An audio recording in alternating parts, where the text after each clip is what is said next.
gis noonu jëmale ko d'accord c'est bon alors yéen a ngi gis noonu Maître Ciré Clédor mu ngi noonu alors avec la joie d'accord Maître ñu ngi lay nuyu en wolof s'il vous plaît lan la ñu mën a jàpp si biir. li ñu mën a jàpp moom moo di tey jii amoon nañu ndam delloon nañu sunu ndam muy wane que ne dëkk bi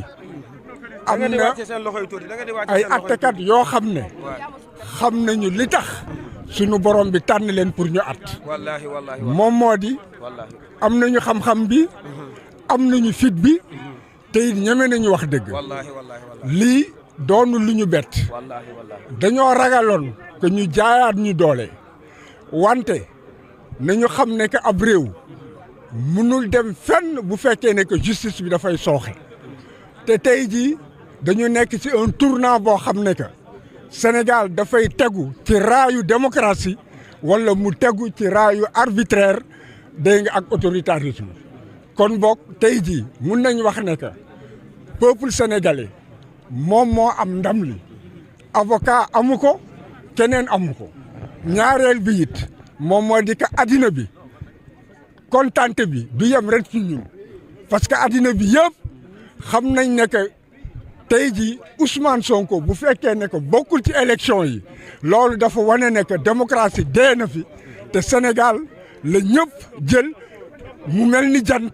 ñu koy topp di ko roy kon boog alhamdulilah rabbil alamina dégg nga gàcce ngaalaama jërëjëf. est-ce que réellement am na lu dese waa état du Sénégal pour ñu daal yaakaar naa ne su fekkoon ne que ci làmb la dañuy naan galgal na ko dóor na ko ci suuf wante nag sëlëm baa ngi ci kanam. wasalaam.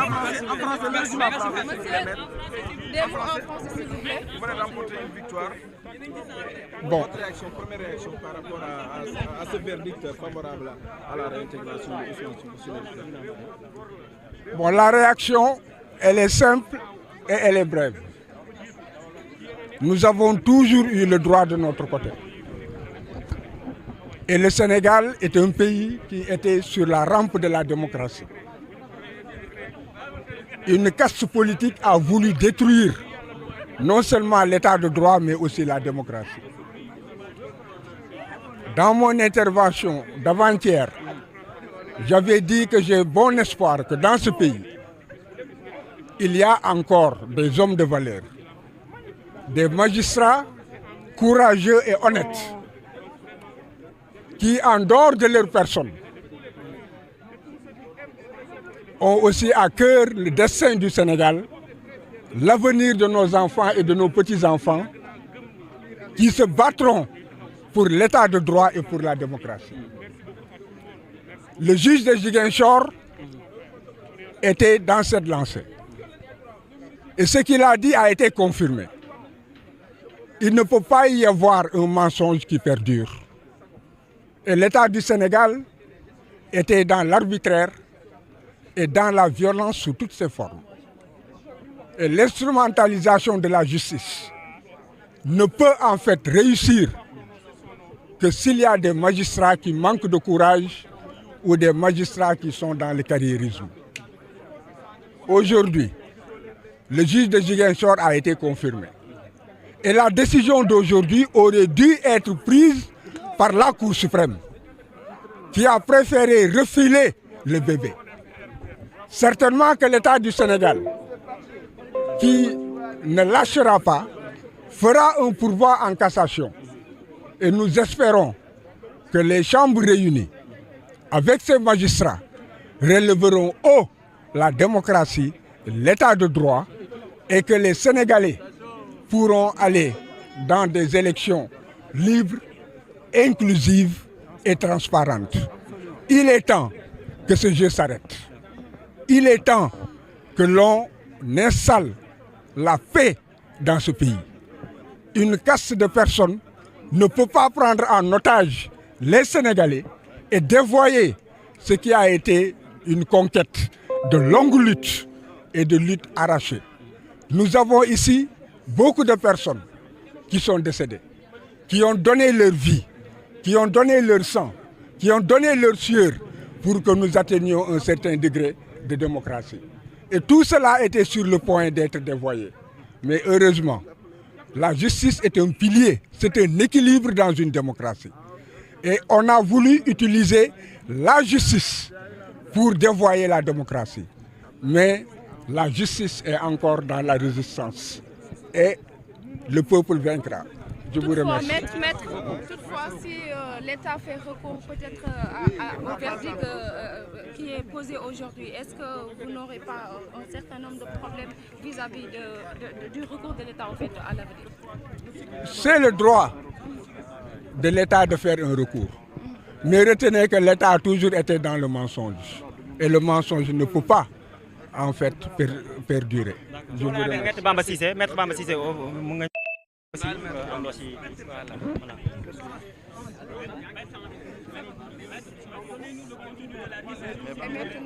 Et maintenant, l'arrivée de Maître Bamba Cissé qui va se prononcer.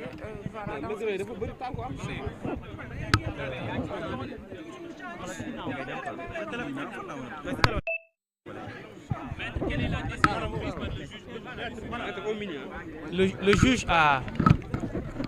simplement annulé la mesure de radiation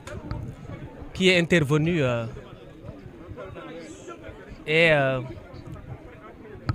qui avait été prise par l'État du Sénégal contre Ousmane Sonko. Et le juge a ordonné la réintégration d'Ousmane Sonko dans le fichier électoral. Nous remercions d'abord le peuple sénégalais, l'ensemble des patriotes au sens bien entendu large du terme, de ceux qui se sont mobilisés pour la justice, pour des élections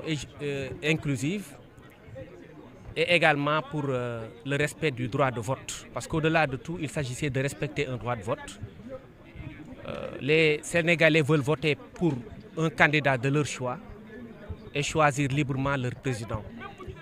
en vertu du droit des peuples à disposer d'eux-mêmes.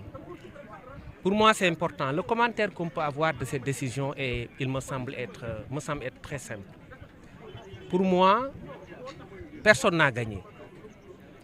Pour moi, c'est le peuple qui a gagné. Le peuple au sens large du terme, tout le monde a gagné. Pour moi, même les autres n'ont pas perdu. Et c'est pourquoi j'estime que cette décision est très bonne pour tout le monde. C'est un vent de démocratie qui a soufflé aujourd'hui et de liberté. On doit accompagner ce processus dans le calme et je pense que l'État du Sénégal devrait ne pas se pourvoir en cassation. Parce qu'aujourd'hui, c'est le peuple qui a décidé. Parce que la justice est rendue au nom du peuple. Donc, nous sommes très contents, très satisfaits de la décision. Et nous saluons la réintégration de M. Ousmane Sonko qui va maintenant participer à la présidentielle de 2024. Sans qu'il n'y ait de discours tendant à dire que quelque parti a perdu, parce que tout le monde a gagné, comme je l'ai dit. Ils ont été bons et ils se sont battus. Mais c'est ça les règles du jeu aussi. C'est comme ça que les choses se passent. Personne n'a perdu, c'est le peuple sénégalais qui a gagné. Des mots en wolof. Li may wax mooy tey justice sénégalaise dafa ne Ousmane Sonko dañ koy dugalaat ci fichier électoral bi. D'abord dañuy rendre hommage au peuple sénégalais parce que quand bu justice waxee peuple bi moo wax parce que dañu naan ci nasaraan la justice est rendue au nom du peuple. Ñu ngi tamit gërëm ki nga xamante ni liggéeyam rek la def. Donte waruñu ko gërëm sax waaye ku def lu rafet da nga koy wax ku def lu baax da nga koy wax muy juge Ousmane Racine Thion tey dugg na ci taarixu réew mi ci histoire bi bokk na ci juge yi nga xamante ni dañu affirmer seen indépendance lii yëpp dafa rafet pour man amul kenn ku gagné pour man peuple sénégalais moo gagné Ousmane Sonko droit am rek lañ ko joxaat parce que liñ ko jëlee woon jaaduwul woon. Juge bi rétablir ko ne ko léegi da ngay bokk ci élection yi donc comme je l'ai dit kenn pertul ñun ñëpp gagné parce que ñoom aussi xeex nañ parce que loolu la parti au procès toujours noonu la ku ci nekk da ngay xeex yàlla ñun la jox dëgg bi parce que li yàlla dogal mooy Ousmane Sonko dafa waroon bokk te Ousmane Sonko incha allah dina bokk pour man loolu moo am solo maintenant li ñuy woote rek mooy Sénégal dafa toll ci taarixam ci point boo xam ne dañu war a waxtaan dañu war a juboo nekk benn Ousmane Sonko li ko dal métti na parce que yàgg na sonn yàgg nañ ko wax yàgg nañ ko xeex yàgg nañ ko def loo xamante ni dafa métti mais ku ne xam ne Ousmane Sonko du nit koo xam ne day fayu donc du nit koo xam ne dafa soxor li ma yàgg a wax rek pense que président Macky Sall bu xamoon Ousmane Sonko du xeex ak moom parce que Ousmane Sonko kenn gënu ko du koo xam ne day fayu du koo xam ne day jàpp nit di ko sonal du koo xam ne day jàpp day jël nit ne doo bokk naa la jaay doole yooyu du Ousmane Sonko donc li am solo mooy tey peuple sénégalais moo triomphé peuple sénégalais moo am ndam donc ñu ngi gërëm peuple bi tey li ñu doon ñaan yëpp yàlla nangu na ko tey mooy que Ousmane Sonko dina bokk ci élection yi incha allah. beneen affaire bi mooy état bi am na droit def pourvoi mais ñun dañ koy lancer un appel ne ko pour mu jarul pourvoi parce que du sax mënuñu ko sax parce que jeex na mbir mi moom naka jekk jeex na parce que li Cour suprême waxoon loolu la juge bi rectifié donc point de cassation bi fatt nañ ko ba pare donc jeex na amuñu benn chance pour man nañu dem ci kanam ñu ngi joxe loxo ñu avancer après ñu organiser ay élections yoo xam ne fête lay doon parce que sénégalais yi loolu lañ xam. merci beaucoup. alors docteur Cheikh Tidiane Dièye yow aussi ñu ngi lay nga joxe sa daal di kàddu ginnaaw bi juge bi dugalaat Ousmane Sonko ci liste électorale bi ban déclaration nga def ci loolu. waaw xanaa rek di sant yàlla bu baax a baax di sant yàlla di wax ne bés bi bokk na ci bés yi nga xam ni danañ ko inscrire ci taarixu Sénégal ci histoire am bésu yaakaar la bésu ngor bu dellu si la bésu jom ju dellu si la bés la boo xam ni sénégalais yëpp war nañu siggi gën a am yaakaar ci réew mi dama yàgg a wax ni réew mi di Sénégal malgré jafe-jafe yi mën nañoo bañ a am ay déggoo suñu biir mën a am ay réeroo mën na am ay jafe-jafe ay xuloo kay xeex mën naa am waaye bu ñu réeree mukk mbir ni on a un grand pays boo xam ne saa yu ñu demee ba nit ñi jaaxle ba njàqare am ba nit ñi foog ni lépp yàqu na bis bu ne dina am ñuy jóg ay góor ak ay jigéen taxaw am fulla ak jom pour delloo Sénégal li mu moom tey gannaaw ba juge Sabassy Faye ca Ziguinchor waxee ni Ousmane Sonko li ñu ko teg jaaduwul tooñ nañu ko persécuté nañ ko bundu xataal nañ ko jéem nañ ko toroxal ba delloo si koon ay àqam ak yelleefam pour ñu dugalaat ko ci liste yi état bi bañ loolu dem Cour suprême tey Cour suprême yebal leen fii ñu ñëwaat ci Dakar ñu layoo ko fii juge bii tamit muy koo xam ne tey dugal na turam ci taarixu Sénégal ba joxaat na Ousmane Sonko dëgg ne nañu ko delloo ci liste électorale yi wax loolu nag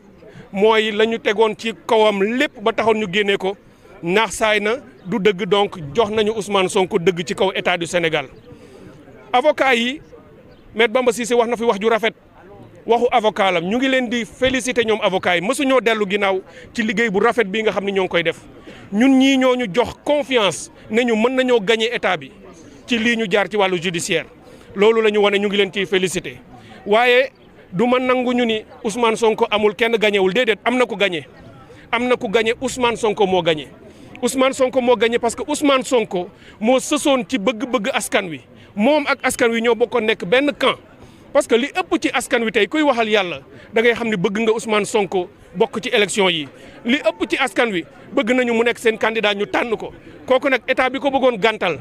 di fexe ay pexe pour Ousmane Sonko bañ a bokk bu ñu ñëwee ba yoon daan état boobu kon état bee ñàkk tey am na ku gagné am na ku ñàkk loolu mooy lii réalité politique am na ku gagné am na ku ñàkk état du Sénégal a perdu devant Ousmane Sonko ses avocats et ses partisans bu ñu waxee loolu ba noppi nag la ñuy doog a mën a wax lan mooy conséquence bi li ma dégg avocat bi wax rafetlu naa ko maa ngi ciy jaar di def appel au président Macky Sall boo jéemee jéem mu të nga fexe ay at di jéem a bundu xataal nit mu të nga fexe persécuté ko jël ko ba tëj ko ci kaso bi foog ni daan nga ko ba lépp jeex na waaye fu mu demee bu jaaree yoon rek mu gañe la da ngay xam ni yàlla nanguwul li nga bëgg a def nga dellu ginnaaw état bi naam am na droit tey def pourvoi maanaam ñu demaat ci yoon ñoom pour ñu attewaat yéexal jël rek lay doon yàggal rek lay doon jéem a xeexaat ak askan wi lay doon li may ñaan président Macky Sall il a une chance unique bii rek ko dese parce que tout est des pour ñu jeexal dépôt candidature yi na nangu ni dootul mën a am ndam devant l'histoire et devant le peuple sénégalais parce que peuple bi la défier na nangu mu reculer ànd ak ñi mu àndal nañu nangu ni Ousmane Sonko askan wee bëgg mu nekk candidat te yàlla jàppale na ko ci loolu nañu ko jox ses fiches de parrainage tey jii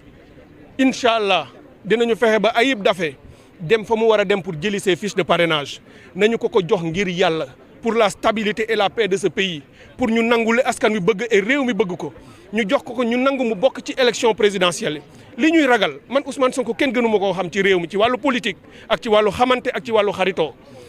Ousmane Sonko du koy fayonte Ousmane Sonko du koy toroxal doomu aadama bu fekkee dañu ragal ni bu faloo dana leen toroxal wala dana leen tëj wala mu leen di def loo xam ne lii jaaduwul lépp lu yoon laaj nag ci réew mi ñu bind ko ni yoon ni lay doxee incha allah moom xam naa ni dina ko doxal bu soobee yàlla waaye di topp nit pour toroxal ko melul noonu nañu jàpp ni tey am nañu chance bu rëy a rëy fii ak ñaari weer